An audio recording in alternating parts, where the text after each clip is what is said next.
Hi, this is Brent. Welcome to Theoretically Practical. Today we're going to be working on the Landrover Defender some more. I was planning on putting the New Hampshire oil undercoating, which is an oil-based, kind of like fluid film, but it's black, coating on the underside of this before I put the engine and transmission stuff in, but after speaking to a friend of mine that has the same kit and how strongly they recommended I not do that, because it's just going to be such a mess, I've decided to listen to the advice I sought. And so today what we'll be doing is I'm going to set up the camera, and right in this open area right here, we're going to be pulling the engine out of the crate back there. We're going to be setting it here, probably still in the crate partially, but take the crate off from around it. Put the transmission, the transfer case, the clutch parts, and just start laying out the parts about where they go, just so that I have some idea. This has been apart for too long. I didn't do the right thing by bagging the bolts. I did a lot of things wrong, but you know, it can't be that hard. I got a transmission. I got a brand new. Well, I got a remanufactured engine from Turner Engineering in a box. It's the long block, so it needs the stuff added to it. It's not rocket science. I got the transmission, I rebuilt that, and the transfer case. When we get to those, I'll talk about a few upgrades I did in the process and why I redid them. But those are rebuilt and they're fine sitting on a bench. So like I said, we're just gonna lay it all out. I've got a lot of parts that weren't bad, but kind of stuff that's like, well, at the end of this, I wanna be like, hey, from the front of the engine to the output of the transfer case, this thing is brandy spanking new, or, well, as good as it can be, for my purposes anyhow. So I'm gonna put this into like fast motion mode, and because that's gonna take forever to dig that out of the corner, because I have successfully buried it quite well. The transmission transfer case is sitting on the bench back there. You can't probably see them.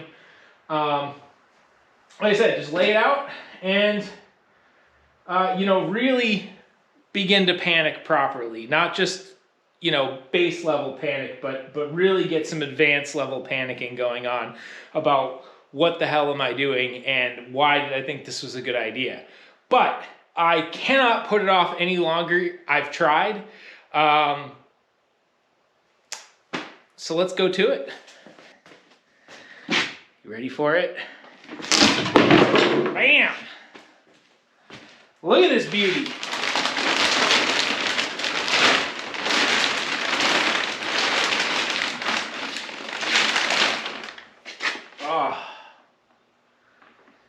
Beautiful.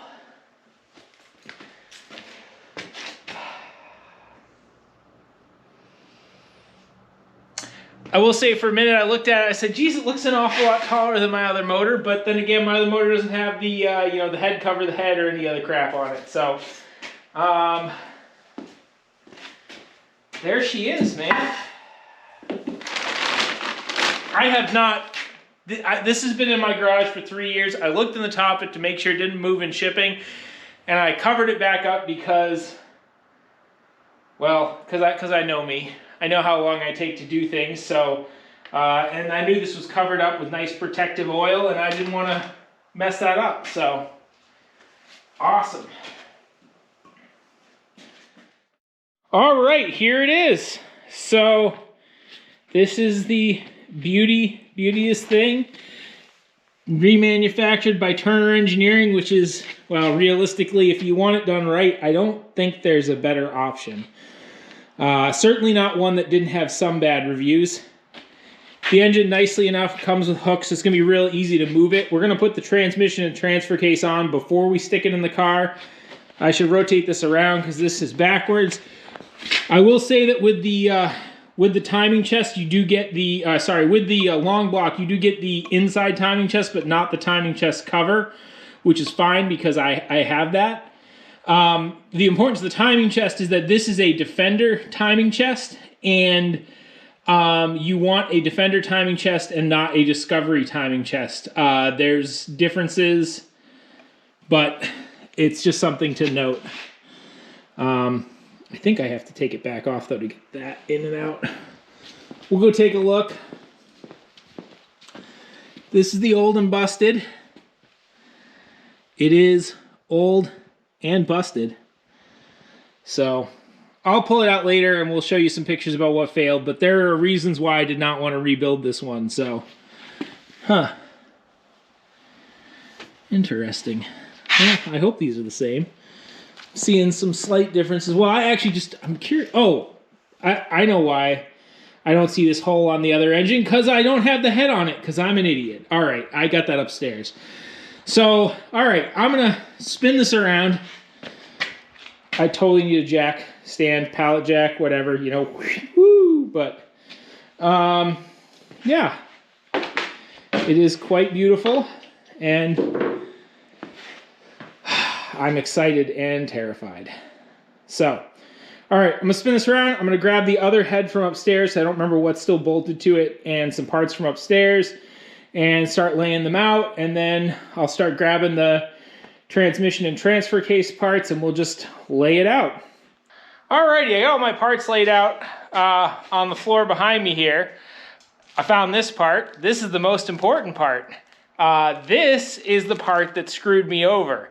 I think you could call this a $10,000 turbo oil return line without really stretching the imagination. This fitting where it goes in the engine here, a little swivel fitting, it just undid. The hose didn't even fail, but I felt like it was bad form to put a part that failed you back on a car, no matter what. And you'll notice that for all of these particular hoses, you may see Brit part here and there, but these are all genuine Land Rover because, well, one, they weren't crazy expensive. I'm not, you know, a lunatic about it, but yeah, I feel a lot better doing this. I also got the new, I'm replacing the radiator because it has an oil cooler in it. I might flush the original one and see if I can get it rebuilt, re-kitted, because it's a nice radiator. It probably needs a little bit of work, but it's in pretty good shape. But I didn't want to have any chance of any of the oil that had contaminated particles going through my brand new engine. So all the to the oil cooler, the return from the oil cooler, the radiator is part and parcel with the oil cooler, so you have to replace them both at the same time. So that, so there won't be a chance of getting old contamination in the new engine, which is, something very important to me. So let's look at our layout. So there's a lot of stuff here, and I want to say my buddy helped me take this apart, and I couldn't remember what he had done, but bless him, he zip tied. Of course, this is leaking. He zip tied all of the bolts in the holes that they go in. And I can't begin to express how delighted that makes me. So we'll talk about what I'm not replacing. I'm not going to replace this. This is the turbo pump. That should be fine, though. I think I lost timing on it. I think I took the part out you're not supposed to take out, maybe. In any case, so I may have to retime that, which is a pain in the ass, but not terrible. I also suspect that this has been rebuilt at some point in time, or it came from a junkyard, but that's why I'm not touching that. I've got my injectors in a bag right here. I'll clean them up a little bit, but there was nothing running wrong about this. They weren't stuck in the holes. I might get them rebuilt at some point, but I got to see it drive first. So, new radiator, this is the radiator housing. So I think I have to take this timing chest back off again to put this in, sneak that in behind there. And, I might take, just a touch of degreaser to this, just for fun. I have my original Made in England water pump. I'm probably going to reuse that. I have a spare water pump, but every time you do the timing belt, which is every 30,000 miles, you have to take the water pump off because it bolts through the timing chest cover there, goes on there, because they wanted to make sure that there were, two full surfaces to get the maximum amount of leakage happening there. And, they really succeeded at that. Really outdid themselves this time. So anyways, British design life, right? So, what am I trying to say? I don't know. I'm losing the track. Oh well, let's move along. All right, so Got the exhaust manifold, the starter, which actually goes there, but I couldn't remember. Got your intake manifold. This is, again, Defender style, not Discovery style. The Discovery for a few years had the same engine, and most of it's the same, except for the timing chest and that, and how the alternator mounts, and a few other miscellaneous things. So you can put a stock Disco engine in a Defender, I think, but it takes a little bit of cleverness, if I recall correctly. So anyways, that's that. We're coming back to here. Here's the, I don't know, half the bell housing or the bell housing adapter. I don't know what the proper name for it is. Got the rest of the bell housing. I've got a replacement clutch arm, replacement slave cylinder. I've got a new clutch mechanism. The flywheel's actually in the back of my car because I left it there for the last 6 months after my friend turned it for me. But whatever, it's fine. Got the transmission. This is totally rebuilt. The reason I rebuilt that, and I wish I still had the old parts, but I think I got rid of them, was this spline here to the mating spline in there. They tend to eat each other up. Now, there is an upgraded part for here, which I put in. And the upgrade is all it is has holes in it so that oil can get in this interface and, you know, take off some of the bashing. I did not know what condition mine was in, so I had to assume that it was bad. It actually wasn't terrible from what I've seen online. I've heard of horror stories where there's just barely a ridge left and people have taken this cover off and hammered nails in to tighten them up to ship them off to idiot Yankees. Which luckily didn't happen to me. I don't think this transmission and transfer case is original to this vehicle because this vehicle has done a lot of hard off-road miles. And the transmission and transfer case were in really good shape. But I did replace all the bearings and all the seals and everything because once you have it apart, you might as well. On the transfer case as well, there's a center differential between the front and the rear axles. And the original one is prone to, if you slip a tire on ice, you can melt and weld the original one solid by accident, I am told.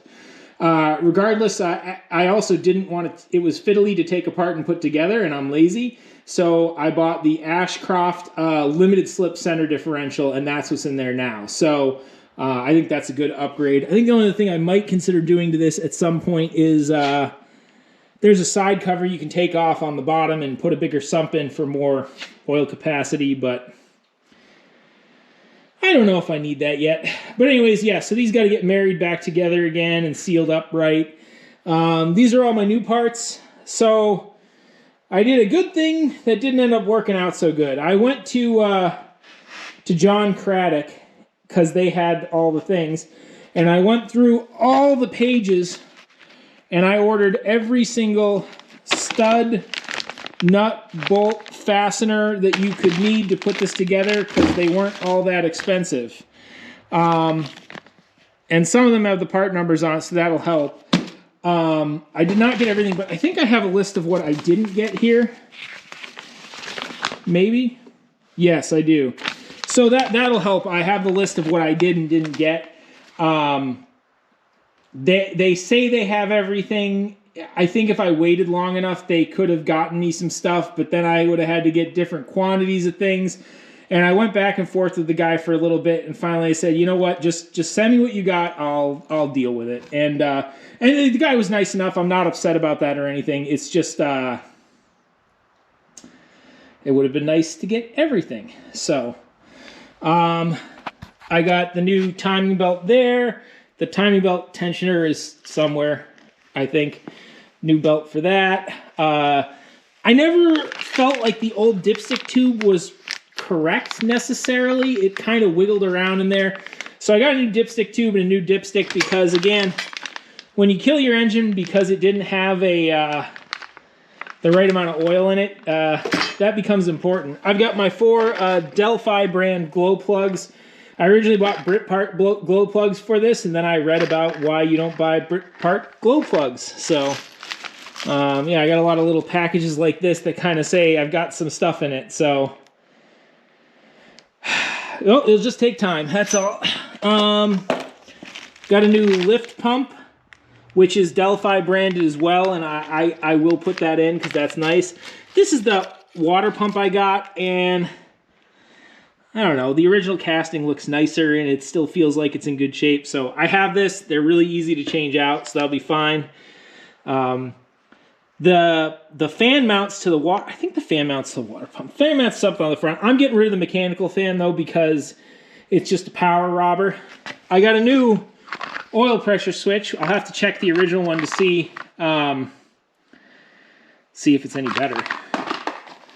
I got another thing. I got a new thermostat. So I got all the stuff here. Things aren't as terrible as I might have thought. I do have a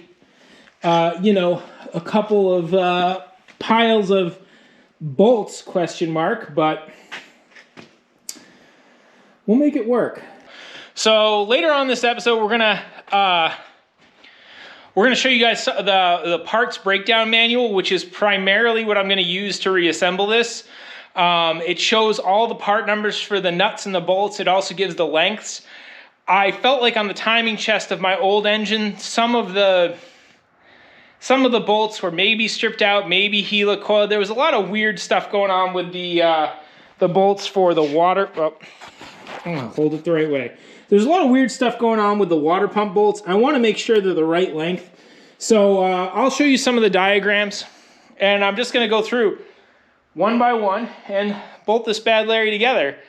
I've got a whole gasket set for the entire everything, even though I probably only half of it, but you know, you buy the whole gasket set and then you probably have all the gaskets. I think the biggest thing though I need to do is I need to clean off that timing chest cover. That's pretty bad. And I think it's small enough to fit in. I got a Harbor Freight sandblaster that I put baking soda in, and it works well at that. I also have some of this, oh, it's somewhere else. I've got some super clean stuff because they sent me some stuff. So I'm going to try it, and if I like it, I'll tell you I like it. And if I think it's crap, I probably won't show it in the video because they were nice enough to send it to me for free and they didn't ask for anything in return. So anyways, all I got to do is put all that in there. And then the axles and all the other crap. Awesome. But shiny. Alrighty, so we're going to get going with some degreasing and some cleaning up. I'm going to start with this side cover. This goes over, there's a hole in the side of the block where the camshaft is visible. So I'm starting with these because I know they're all the way back against the engine, and also because these two covers plus the glow plugs means that the engine's all sealed up again. So the glow plugs don't have plugs in the holes, and these two side covers aren't on it. So I'm also going to swap out the fuel pump at the same time. Now, one thing I did is just inspect visually to make sure they're the same. There's some slight differences, but nothing frighteningly different about it, really. The plunger's on the opposite side of the lift pump, but this lift pump says made in England, which may mean that this is the original lift pump of it. The spring definitely doesn't feel as stout as this one does. So we'll get going, we'll pull this apart and degrease it. Well, now that I've already got crap on my hands, I should put the gloves on, because I'm pretty sure that the degreaser is not going to be all that kind. So, bam! So, for degreaser today, I'm going to be trying this super clean stuff. They sent it to me for free, which is super cool. It's just like being sponsored, only, you know, whatever. So, I don't know that there's a difference between the spray can and the spray bottle. I think this is supposed to be the same thing. They're both biodegradable detergents. They both say they're good at cleaning engines. Quite frankly, I've never really found a degreaser that I thought was awesome, so I'm happy to try anything. Actually, there we go. Yeah, so I'll spray it down with, we'll try the aerosol first. And I have a bucket next to me to rinse it off with. It does say you don't want to let it dry out, so.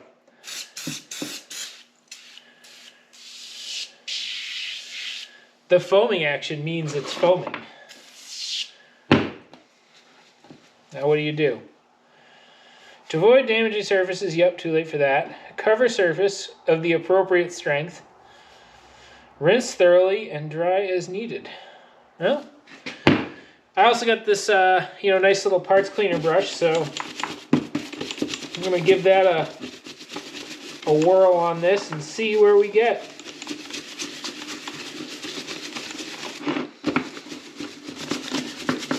I think my biggest problem with degreasers is that I want to go and have it be done magically, and I don't think that's a world we live in. I'll make the most exciting content.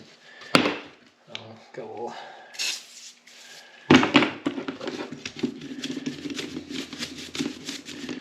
Set that aside.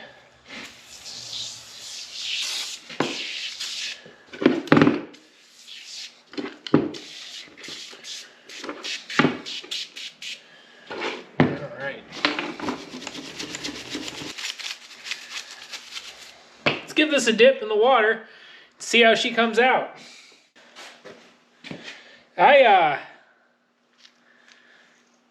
I'm pretty thrilled with that. Obviously there's a few corners I could have gotten a little better, but I think when I take a rag and wipe this all off, it should be just fine. So that's what I'm gonna do. Yeah, so super clean, super okay. Once I do the next part, we'll then try the spray bottle just to see if there's any difference, because why not?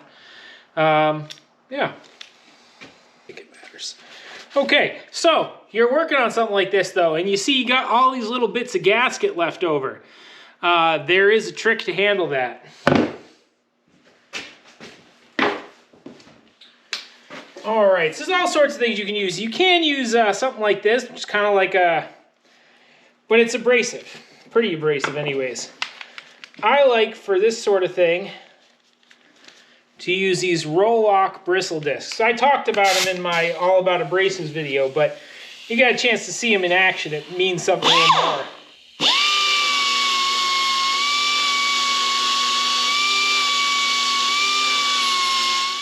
You can see how much nicer this looks, the mating surface looks. On the other one, the gasket just popped right off, so I'm not gonna bother to hit it. But you can see the little tiny pitting around the edges. I don't know if you can see it now because it's very shiny. But all the little, there's a few small scratches, they're still there. So these roll-lock pads, they really don't remove material, but they definitely clean off that. I mean, you don't wanna like, lean into them with 300 pounds of force. You want to be gentle and tender, and it'll work out just fine. So there we go. All right, so that was my super clean, not really a sponsor, test, and I don't know, I liked it. It's degreaser. It can only get so exciting, right? I would say that I have one major complaint about it, and that's you shouldn't be dumb enough to use it next to your clean garage door with a brush. I don't know if you can see it, but it just looks like, well, anyways, it looks like mistakes were made. My mistakes. So I'm gonna clean this up for now. I got a lot more stuff to degrease, but there's only so much time I can spend degreasing in a day before I don't want to anymore. So you got down there on that piece of wood is all the cleaned up parts ready to go. Still had the old fuel pump there. I'm gonna get, like I said, I'm gonna get this cleaned up, get rid of my bucket of rinse water, and then I'm gonna mount up all of those plus the glow plugs.